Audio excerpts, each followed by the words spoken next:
Hello friends. Now I'm going to start this video, and what I'm going to start off with might shock you, because what I'm going to say is whether you vote Labour, Conservative, Reform, Green or none of the above, whether you're on the left or the right or proudly independent, this message is for all of you, because what I'm about to share isn't about left versus right. It's about Britain versus the elites who have forgotten who this country actually belongs to, its people. Imagine a nation where every citizen stands tall in their own personal power, where your hard work builds your family's future, not some offshore account, where your voice shapes policy, not lobbyists in London or Washington, where our children grow up safe, our communities thrive, standing for decency, not endless engagements in USA and Israeli war and war for the elites and other national powers against Russia, putting our own children and nation in the line of fire.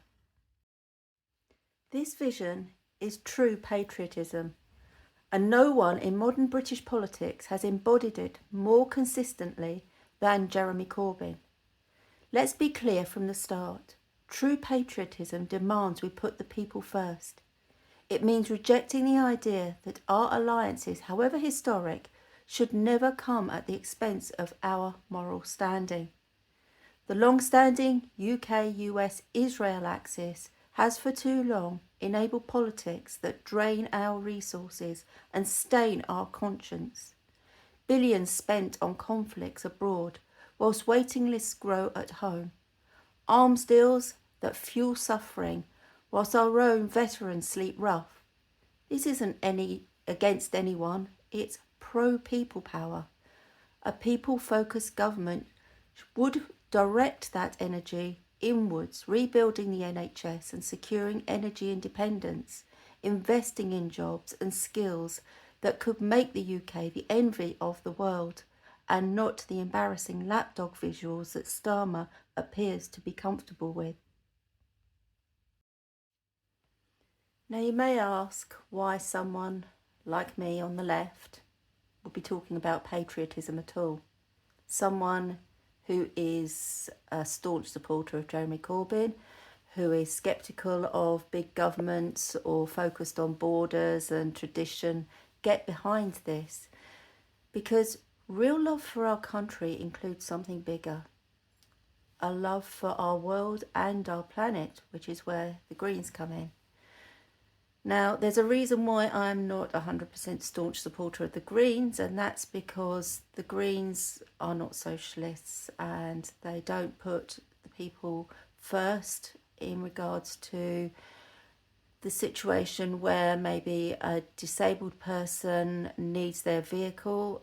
And it seems that in Brighton in particular, under the Greens, had the worst record for enforcement of penalties for drivers and parking, and a lot of people were,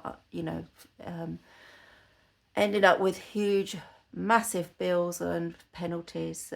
We must think about one another if we are to build a people-powered party, and this is where your party comes in.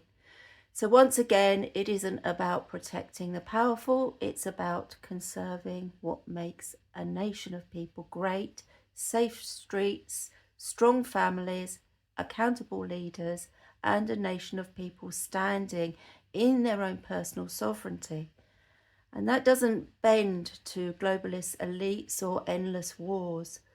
Protecting children from depravity and exposure of what we've seen in the Epstein files isn't a left-wing issue, it's a human one.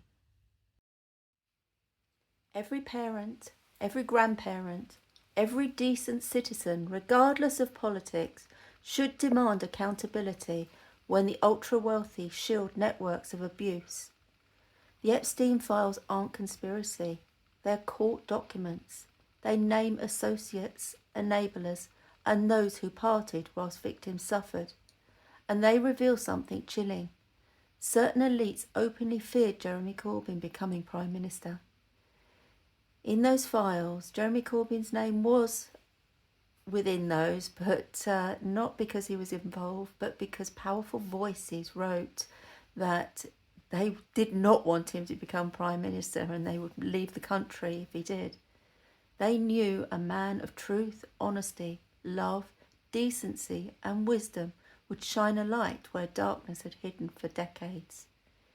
Peter Mandelson, whose own Epstein connections have dominated headlines again this year, with resignations, police raids and questions over leaked information, openly campaigned to stop Corbyn. Along with Margaret Hodge, he went door knocking in Islington North in 2004 to block Corbyn from ever holding his seat as an independent. Now think about that. Think how terrified they would have to have been to go to such lengths to make sure that he was not in Parliament speaking out. Two establishment figures terrified of one honest MP who has never chased wealth or titles. Why? Because Jeremy's power lies in something they can't buy, and that's integrity. This is an ancient history.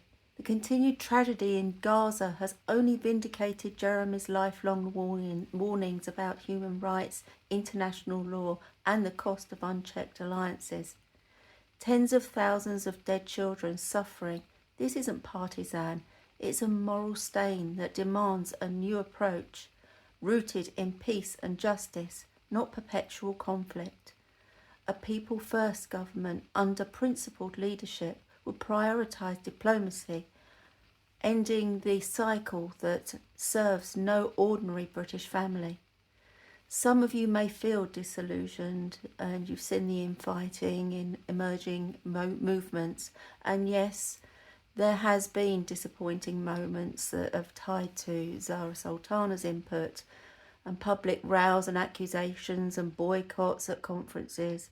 These are real, but here's the truth-seeking, heartfelt part of it, which once this critical internal vote is over, once we secure the direction intended, we put division behind us and get to work. The prize is too great to let it pass, and for past frictions to derail the future that Jeremy has always been about building, not tearing down, with him as the unifying parliamentary leader, as the many slate intends. We can forge a party that will actually challenge the networks of wealth and influence.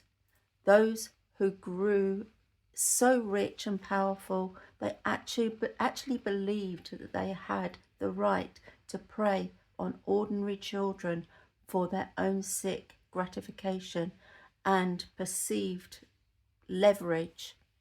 This was never conspiracy. The files prove the reality. Starmer, Mandelson and others moved mountains to sideline Jeremy precisely because his decency threatened their gains. Friends across the spectrum, this is where our shared power lies, in truth, in honesty, in love for the country, for the people. The elites who covered for their depravity fear one thing above all: thousands upon thousands of ordinary Britons standing together behind the one man they tried to destroy. This is what we need to happen, and that's why I'm calling on all of you beautiful people today. Join your party at yourparty.uk. Become a member. Shape it for the many. Vote for the many slate in the Central Executive Committee elections. Closing soon. Results on February the 26th. This will elect Jeremy Corbyn as parliamentary leader, giving us the focused direction that we need to challenge the old guard. Gather in your thousands, in your towns, in your cities, your online communities. Talk to neighbours and share this message. Show the establishment that Nigel Farage-style replacements are just more of the same. It's elitism, it's populist clothing. They are not the answer. We need genuine change, a government for the many, not the few. This is the year of the fire horse in Chinese astrology. The horse brings speed, freedom, independence, and raw power. The fire element adds passion, transformation, and unstoppable forward momentum. It's symbolic, yes, but perfect timing. You are getting one last chance. This is the year we burn down the old, the rotten structures of unaccountable wealth, and rebuild a Britain that serves its people, a nation where personal power isn't crushed by lobbyists or USA and Israel interests, but lived up to by honest leadership. Jeremy Corbyn doesn't promise perfection. He promises principle, decades of fighting for peace, for workers, for the vulnerable, through smears, through superstitions, through everything the system has thrown at him. He won Islington North as an independent against the machine because the people there knew him best. Now the whole country can. So stand with us, not for one man, but for the principle he represents. That power belongs to the people. True patriots, left, right, centre, wherever you come from, recognise that only when ordinary citizens reclaim their sovereignty can Britain truly be great again. The migrants were never your enemy. Those who tell you are your enemy, the evildoers. They fear you waking up to this most of all. So we need to prove that we have got this now. And just a few days left to vote, so let's make it count. Thank you. Now go sign up and vote. Organise. The future starts here and it starts today.